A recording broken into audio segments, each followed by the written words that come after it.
In the world of video games, there are characters who entertain us, others who challenge us, and then there are those who leave us with questions that linger long after the game is over. Among them stands the G-Man from the Half-Life series, a figure wrapped in a mystery whose presence has both guided and perplexed players for over 2 decades. Half-Life, developed by Valve, isn't just a milestone in gaming, it's a masterclass in storytelling. It introduced us to immersive worlds and complex narratives, but perhaps its most enduring enigma is the G-Man. He appears without warning, observes from the shadows, and speaks in riddles. His intentions are unclear, his allegiance unknown, yet his impact on the series is undeniable. Today we're going to dive into the lore surrounding the G-Man, tracing his appearances throughout the series, analyzing his cryptic interactions, and exploring the theories that have emerged over the years. Let's dive in to gaming's most elusive character. The G-Man makes his first appearance along the Sector C line during the opening sequence of Half-Life. He is seen standing in a motionless tram on the track opposite the one Gordon Freeman is traveling in. This tram ride, known as the Black Mesa Tram Ride, serves as the introductory sequence of the game and is used to establish the vastness of the Black Mesa Research Facility. As Gordon is transported to his work site, players get a sense of how enormous and complex Black Mesa truly is, a facility designed for advanced research, hidden away from the public eye. Seeing the G-Man there introduces a sense of curiosity and suspicion. Who is he, and why is he already here? Strangely, he manages to reach the test labs and control facilities ahead of Gordon. This seems impossible given the linear nature of the tram route, but it is one of the first signs that the G-Man operates under different rules than ordinary individuals. Before the experiment starts, the G-Man can be seen having a heated conversation with a scientist behind a soundproof door in the anomalous materials lab. Only muffled sounds can be heard, leaving us clueless about their discussion. The anomalous materials lab is the site of the infamous experiment that leads to the catastrophic resonance cascade. The resonance cascade is a catastrophic chain reaction resulting from the experiment involving a sample of Zen crystal, designated GG3883. Gordon Freeman is tasked with pushing the sample into an anti-mass spectrometer, but the power levels are pushed too high, likely due to the interference or instructions provided by the G-Man. This cascade leads to the tearing of dimensional barriers, opening portals between Earth and Zen, a border world populated by alien species. The Resonance Cascade effectively becomes the inciting incident of the entire series, leading to the alien invasion of Black Mesa. Once the Resonance Cascade occurs, sparking chaos across Black Mesa, the G-Man shows up sporadically, watching Gordon Freeman from several remote and seemingly unreachable locations throughout the game. Zen, the dimension that spills over into Black Mesa, is a bizarre and hostile border world.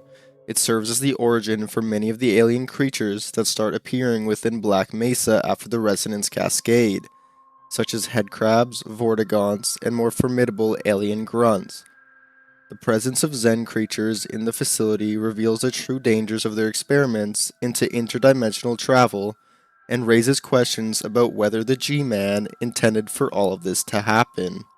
After Gordon defeats the game's final boss, Nihilanth, who is the ruler of Zen, the G-Man appears and transports him to safety in a surreal and inexplicable sequence. Nihilanth was the being that controlled the Zen forces and had kept many of the Vortigons enslaved. With its defeat, the balance of power shifts, and Zen falls under the control of the G-Man's employers. The scene with the G-Man is notable for its abstract visuals and dreamlike quality, adding to the sense of unease. He appears beside Gordon, having taken away his weapons with the excuse that most of them were government property, and proceeds to show him several areas of Zen. The G-Man commends Gordon for his actions and tells him that he has been closely observing him, stating that Zen is now under the control of his employers. Eventually, the scene transitions to what appears to be a Black Mesa tram speeding through space. Here the G-Man informs Gordon that he has recommended his services to his employers and offers him a job. The scene with the tram floating through space is both disorienting and symbolic. It represents Gordon being pulled out of normal time and space, isolated from the rest of humanity, while the G-Man makes his proposal. Canonically, Gordon accepts the offer, though the player is technically given a choice that ultimately doesn't matter, which the G-Man later emphasizes in Half-Life 2. This illusion of choice is known as Hobson's choice, where the appearance of having options is a facade. Gordon can either accept employment or face almost certain death. Rejecting the offer results in Gordon being left unarmed, facing an overwhelming number of hostile alien grunts as the screen fades to black with the G-Man's final words, "No regrets, Mr. Freeman." An extended version of this line is found within the game files, stating, "But there are few survivors of your personal holocaust who would like the chance to meet the man responsible for the total annihilation of their race."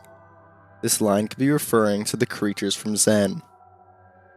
Now getting into the appearances of G-Man in Half-Life Opposing Force, the G-Man has a more direct role in the storyline, alternating between helping and hindering Corporal Adrian Shepard, while also observing his actions.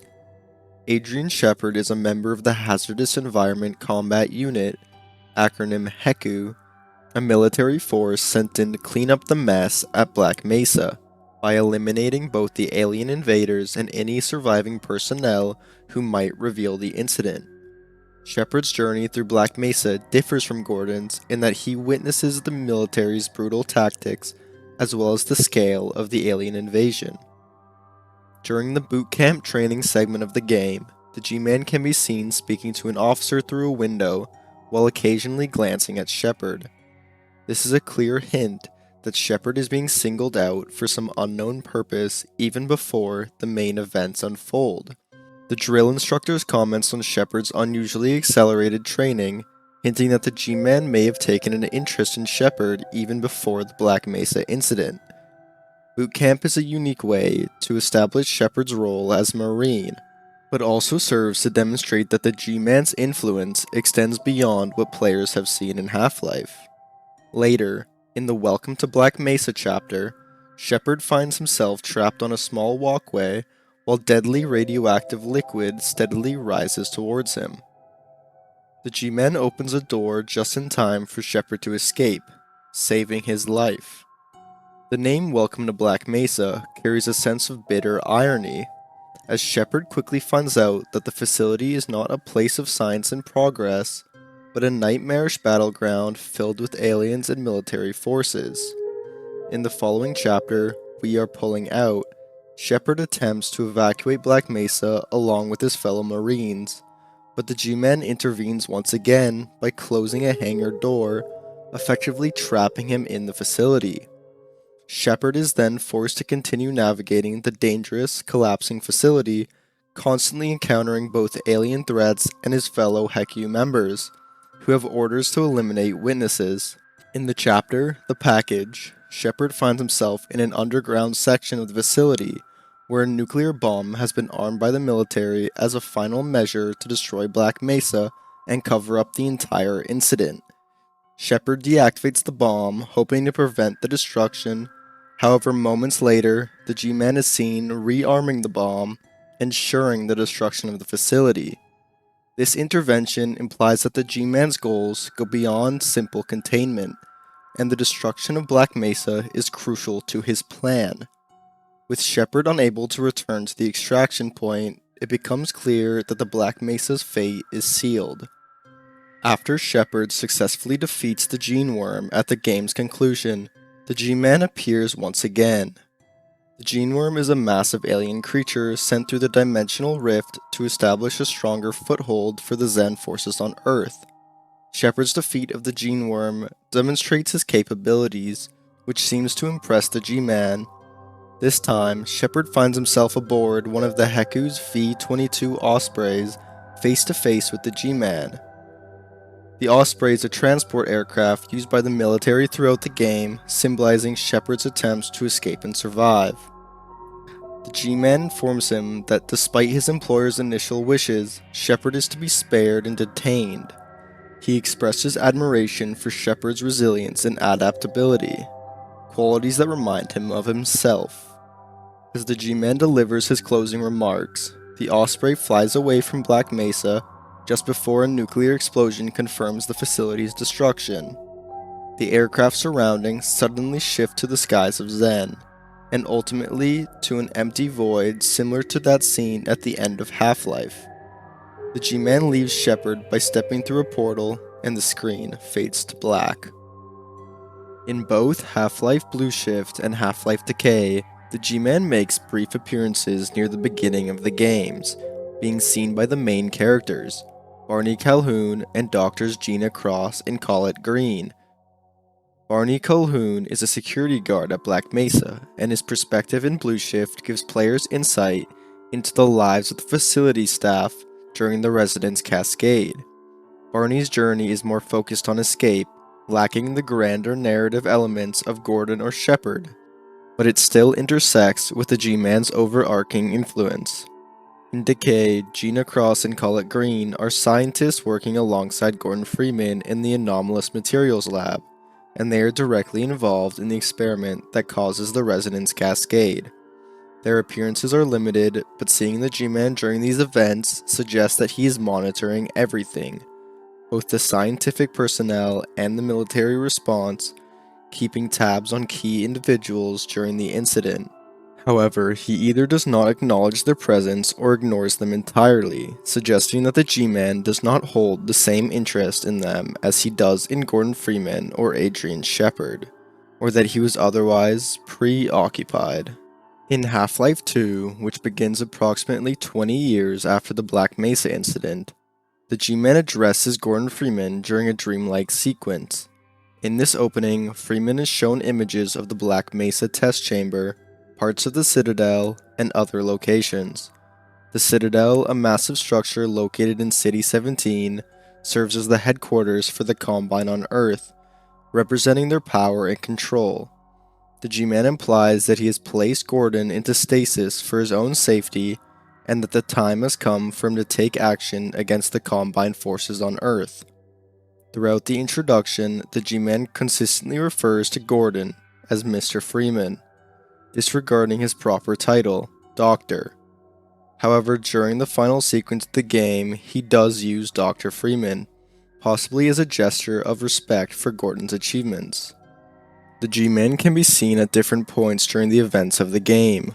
Often at a distance or appearing on video monitors, he remains a background figure until the finale, after Gordon causes catastrophic damage to the Citadel's dark energy reactor, a powerful energy source utilized by the Combine to maintain control over Earth.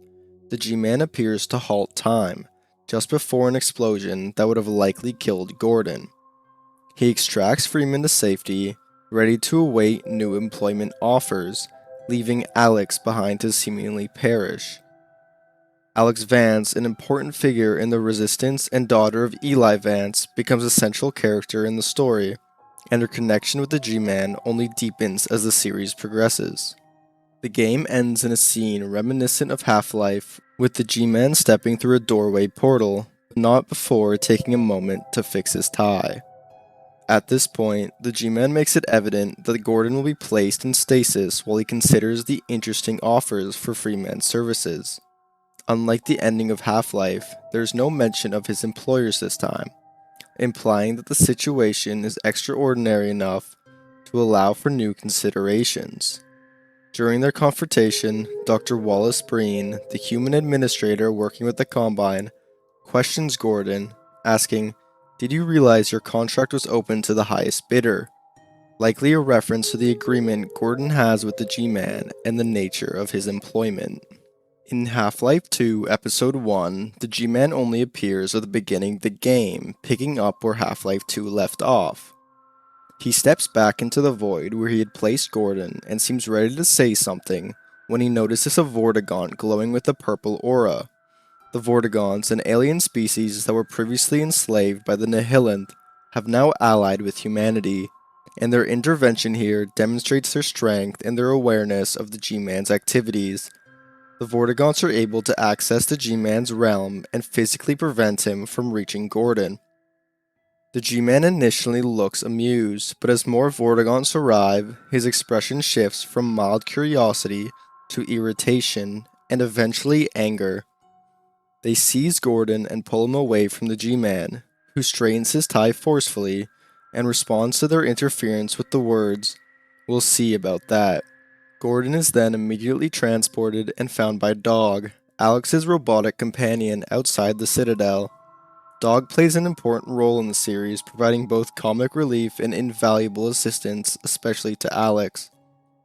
This sequence marks the first time the G-Man's plans have faced a direct hindrance, and it shows that the Vortigaunts are aware of his influence over Gordon and are capable of disrupting it. The confrontation also reveals that the G-Man's power, while substantial, is not absolute, and that the Vortigaunts are a significant force that can counteract his influence. In Half-Life 2 Episode 2, the G-Man makes his first appearance while a group of Vortigaunts is healing Alyx Vance, who was critically injured during the events at the Citadel. Alyx had been gravely wounded when she and Gordon escaped the Citadel as its dark energy reactor exploded. The Vortigaunts, recognizing her importance, worked to save her life, and it is during this moment that the G-Man seizes the opportunity to make contact with Gordon. The G-Man explains that the Vortigaunts have been preventing him from appearing to Gordon, and that he has been waiting for them to be distracted so that he could communicate. The encounter takes place in a surreal dreamlike sequence that moves between various key locations: the White Forest rocket silo, the corridor featured in Judith Mossman's message, and the anomalous materials lab in Black Mesa. White Forest is a major resistance base and the focus of much of Episode 2, as the Resistance seeks to launch a rocket to close the super portal that the Combine have opened. The G-Man reveals that he saved Alyx from Black Mesa as a child during the Resonance Cascade, despite opposition from his employers who considered her a mere child of no practical use. This establishes that the G-Man's interest in Alyx predates the events of Half-Life 2, and suggests that she has a significant role to play in his plans. He tells Gordon that he must now repay that favor by ensuring Alyx reaches White Forest safely.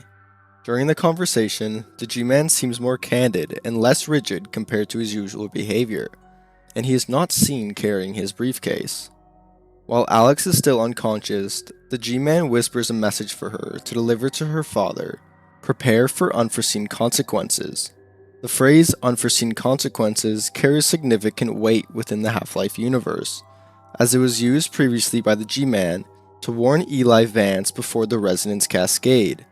These words are a grim reminder of the past and a hint of future danger. After Alyx wakes up, she delivers the message to Eli without understanding its significance. As she speaks, she appears visibly disoriented, suggesting that she is unaware of what she is saying. The G-Man's influence over her is subtle but powerful, allowing him to communicate indirectly. Eli Vance is deeply disturbed by the message, nearly collapsing in shock. He realizes that the warning pertains to something of great importance, and he privately tells Gordon that the G-Man delivered the same warning before the Resonance Cascade at Black Mesa. He also reveals that it was the G-Man who delivered the Zen crystal sample, GG3883, which caused the cascade and initiated the catastrophic events. Before Eli can explain further, Alyx re-enters the room, cutting the conversation short. This moment adds to the mystery of the G-Man's true intentions and whether he can be trusted. Later, Eli interprets the G-Man's warning as related to the Borealis, a research vessel created by Aperture Science that vanished and reappeared in the Arctic. The Borealis contains powerful, untested technology that could be used against the Combine, but Eli believes it is too dangerous and should be destroyed to prevent history from repeating itself. He fears that the misuse of the ship's technology could lead to a disaster similar to the Resonance Cascade. However, before Eli can elaborate further on his concerns, he is killed by a Combine advisor, an alien entity that serves as an overlord for the Combine. The Combine advisor's sudden attack leaves Eli's final thoughts unfinished, and the mystery surrounding the G-Man's warning unresolved. The Combine advisors, with their telepathic abilities and command over Combine forces, represent a powerful and immediate threat to humanity's survival. and their intervention adds urgency to the struggle against the Combine. In Half-Life Alyx, 5 years before the events of Half-Life 2, the G-Man is captured by the Combine and held in a floating prison called the Vault. The Vault, an impressive structure suspended above City 17, which is powered by the energy of captured Vortigons, which is used to contain the G-Man, revealing that his considerable powers have limitations when faced with such energy. Alyx Vance, working with the Resistance, eventually infiltrates the Vault and frees the G-Man, though she initially believes that she is freeing Gordon Freeman. Once released, the G-Man pulls Alyx into his dimension, which has similar dreamlike quality to the sequences where he previously communicated with Gordon. Alyx, still thinking he might be Gordon, is amused to find that this is not the case. The G-Man responds to her confusion by saying that Gordon does not require such an elaborate prison to be held captive. When Alyx asks who he is, he cryptically replies, "Perhaps what I am is not as important as what I can offer you in exchange for coming all this way." This line emphasizes that the G-Man is less concerned with labels or identities than with outcomes and transactions. The G-Man offers Alyx his services, giving her an opportunity to ask for something in return for freeing him. She requests that he remove the Combine from Earth, but the G-Man deems this request far too extensive and against the wishes of his employers. Instead, he shows her a vision of her father's imminent death at the hands of a Combine advisor and offers her the chance to prevent it. Alyx accepts the offer and kills the advisor, demonstrating her willingness to take action, which pleases the G-Man. He notes that Alyx has proven herself to be a worthy successor to Gordon, with whom he had grown dissatisfied due to the Freeman's reluctance or inability to fulfill certain tasks. When Alyx asks to be sent home, the G-Man responds that she misunderstands her situation. Rather than being free, Alyx is placed in stasis just as Gordon was. The G-Man's motivations remain unclear, but it seems that he views Alyx as another pawn to be used when the time is right. In the post-credit scene, Gordon Freeman wakes up in White Forest to find that Eli is alive and that the Combine advisor that killed him is dead. However, Alyx is missing. Eli, seeing the G-Man observing them from a nearby balcony, realizes what has happened. That the G-Man used his death as leverage to manipulate events and detain Alyx. Eli, filled with rage, vows to seek revenge against the G-Man. The G-Man, true to his elusive nature, walks away and disappears behind a pillar, leaving Eli and Gordon to plot their next move. The scene sets the stage for potential future confrontation with the G-Man, suggesting that the Vances and Gordon may eventually take action to free themselves from his influence. The events of Half-Life Alyx serve to expand the mystery surrounding the G-Man's motives, his employers, and the larger forces at play. His actions show that while he may sometimes aid humanity, his ultimate goals are still unknown, and his interest in figures like Gordon and Alyx is likely self-serving. Now, the G-Man is a peculiar figure, appearing as a middle-aged Caucasian male with a tall and slender build, pale complexion, and a slightly asymmetric facial structure. He sports a prominent widow's peak with neatly trimmed black hair in a crew cut, and his pale green eyes add an eerie touch to his overall presence. The G-Man is always seen in his characteristic gray-blue suit, giving off an appearance of a bureaucrat, and he almost never parts with his briefcase, which is a constant part of his look. His way of speaking is distinct and unsettling. He talks in a slow, deliberate manner with a detached, almost melancholic tone that borders on cryptic. The G-Man has an unusual way of stressing syllables and often pauses at strange moments. Shifting the pitch of his voice unexpectedly, he tends to stretch certain consonants, especially S sounds, giving his speech a hissing quality. This speech pattern suggests discomfort or unfamiliarity with human languages, making his interactions even more bizarre and enigmatic. The G-Man's personality is shrouded in mystery, even referred to as the cryptical bureaucrat in the Half-Life audio scripts, a man who appears in the shadows and vanishes before anyone can catch up to him. He seems to operate by his own agenda, leading individuals into peril or aiding them as it suits his whims. At the end of Half-Life, after Gordon Freeman has effectively destroyed an alien civilization, the G-Man offers Gordon employment with whoever he works for, further deepening his mysterious nature. Despite the chaos around him, the G-Man usually appears calm and unaffected, whether the environment is overrun with hostile aliens or in complete ruin. He can often be seen nonchalantly adjusting his tie or brushing dust off his suit, displaying a dispassionate demeanor, even in moments where he seems irritated, such as when the Vortigaunts interfere with his plans. His response remains restrained.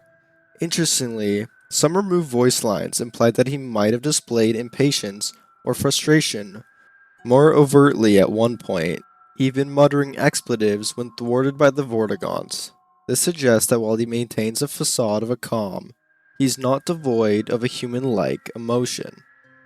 The G-Man's motives remain an enigma, but he occasionally shows interest in certain individuals. He has intervened to save both Adrian Shepard and Alyx Vance before Black Mesa's destruction, though it is likely that these actions served his interest rather than being acts of compassion. In Shepard's case, the G-Man even acted against his employer's wishes, which implies that his personal agenda sometimes diverges from that of his superiors. The G-Man's interest in specific individuals, such as Gordon Freeman, Alyx Vance, and Adrian Shepard, appears to revolve around their usefulness for his goals. He seems to value individuals who can survive extreme situations, often manipulating them into becoming his pawns. The G-Man recruits Gordon Freeman after his success at Black Mesa and Zen, placing him in stasis until he is needed again. Similarly, Alyx Vance is also placed in stasis. The G-Man's actions hint at a desire to assemble a roster of capable individuals for tasks that align with his own goals. The G-Man once told Adrian Shepard that he respects people who can adapt and survive against all odds, implying that such individuals remind him of himself. This statement raises questions about the G-Man's own experiences. Has he faced similar dangers in the past? His actions, such as delivering the Zen crystal sample to Eli Vance before the Resonance Cascade, and his warning to prepare for unforeseen consequences, hint at a complex relationship with humanity. It is possible that the G-Man may harbor a secret sympathy for humanity's fight against the Combine. The G-Man also demonstrates considerable technical skill, capable of operating various forms of machinery, from basic devices like cell phones and locked doors, to more advanced equipment such as nuclear devices and experimental teleporters. In one instance, he is seen rearming a nuclear bomb at Black Mesa, a bomb that Adrian Shepard had disarmed moments earlier, ensuring that the facility's destruction would proceed as planned. Throughout the Half-Life series, the G-Man often appears in hard-to-reach or isolated locations, and he vanishes before the player can get close. On at least 2 occasions, he uses portals, which might explain his ability to appear and disappear seemingly at will. These portals sometimes materialize just before he steps into them and vanish once he has exited, suggesting that the G-Man has the ability to create these portals himself. He also appears to manipulate time, as seen at the end of Half-Life 2 when he freezes the reactor explosion to rescue Gordon. This temporal manipulation could be how he manages to put people into stasis, creating the illusion that time bends around him. In Half-Life Alyx, it is revealed that the G-Man can travel through time. During the game's epilogue, he transports Alyx 5 years into the future to show her the moment of her father's death at the hands of Combine advisors. He then offers her the chance to change the future, implying that he has considerable control over time. He even suggests that removing the Combine from Earth would be possible for him, though it would be against his employer's wishes. During his conversation with Alyx, the G-Man's presence seems to shift, as though multiple versions of him are appearing simultaneously. This effect gives the impression that he can exist in multiple places at once, or perhaps that he is capable of perceiving and influencing multiple possible futures. The sequence is disorienting, with each response from G-Man leading to a new clone of himself leading the scene, as if each one of Alyx's choices creates a new timeline. In many of G-Man's appearances across the series, the environment around him often shifts in bizarre ways, with different areas seen in the background, ranging from familiar locations in Black Mesa to places the player will visit later in the game. These dreamlike sequences add to the sense that the G-Man is not entirely bound by the same rules of reality as other characters. He also appears on monitors and Briefcase, suggesting that he has a degree of technopathic or telepathic ability, as he sometimes appears on unplugged televisions or other displays. This power to manipulate what an individual see and hear suggests that G-Man can directly influence others' perceptions, allowing him to control how he appears and communicates. His manipulation of senses might explain why he can be seen in locations like the anomalous materials lobby or on television with no power source. The G-Man's powers do appear to have one limitation. He is vulnerable to large concentrations of Vortigaunt energy. In episode 1, he is visibly frustrated when several Vortigaunts combine their powers to prevent him from taking Gordon. Similarly, in Half-Life Alyx, the Combine is shown using the energy from captured Vortigaunts to keep the G-Man imprisoned within the vault, preventing him from using his abilities to escape. When Alyx asks the G-Man who he is, his response is telling, "Perhaps what I am is not as important." This statement implies that the G-Man views himself as something other than a typical person. He might see himself as an entity that takes on a human-like form out of convenience or necessity. His behavior, appearance, and speech patterns all reinforce the idea that he is something far beyond an ordinary individual, perhaps not even human in the traditional sense. Now, the G-Man has been seen interacting with various individuals throughout the Half-Life series, yet it often seems that he exists beyond the awareness of most people. His presence is elusive, sometimes visible only to the player, while at other times certain characters appear to recognize him. Besides the numerous unnamed personnel at Black Mesa, the following characters have either seen or interacted with the G-Man: Adrian Shepard, Barney Calhoun, Paulette Green and Gina Cross, the Nihilanth, Wallace Breen, the administrator of Earth under the Combine regime, the Vortigaunts, Eli Vance, Odessa Cubbage, which during Highway 17 in Half-Life 2, the G-Man can be seen talking to her through Combine binoculars, a type of observation device used by Resistance members to keep watch for Combine activity. The Combine binoculars allow Gordon to witness the G-Man's conversation with Cubbage from a distance. While Odessa never directly mentions the G-Man, his outpost seems to be well prepared by the time Gordon arrives, including being forewarned of an incoming Combine gunship. This suggests that the G-Man may have provided Cubbage with some form of warning or information to prepare his outpost, adding to the impression that the G-Man's involvement is sometimes beneficial to humanity, though his motives remain unclear. Alyx Vance, an unknown scientist, which in Half-Life Alyx is affiliated with the Combine and is showed arguing with a Combine advisor regarding the G-Man's containment within the vault. This suggests that some within the Combine hierarchy are aware of the G-Man's activities at Black Mesa, and perceive him as a significant enough threat to warrant containment. The Black Mesa personnel, Heku, and the Combine. That list is not that big, but it's also not that small, and shows the lengths of G-Man's power. Now, one of the most iconic elements of the G-Man's appearance is his ever-present briefcase. With the exception of the introduction sequence in Episode 1 and during his appearance in Episode 2, the G-Man is always seen carrying his briefcase.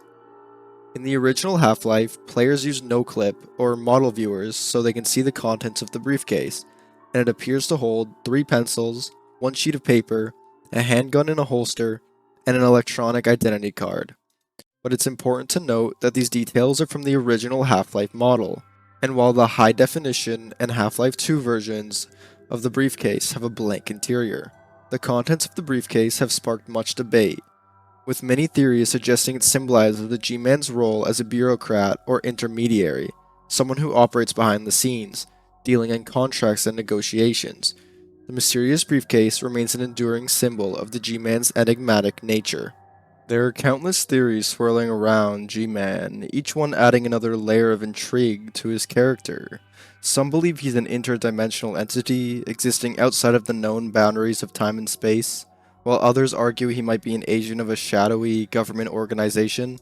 There are even theories suggesting that the G-Man could be a future version of Gordon Freeman himself, or that he represents some kind of cosmic balance between warring factions.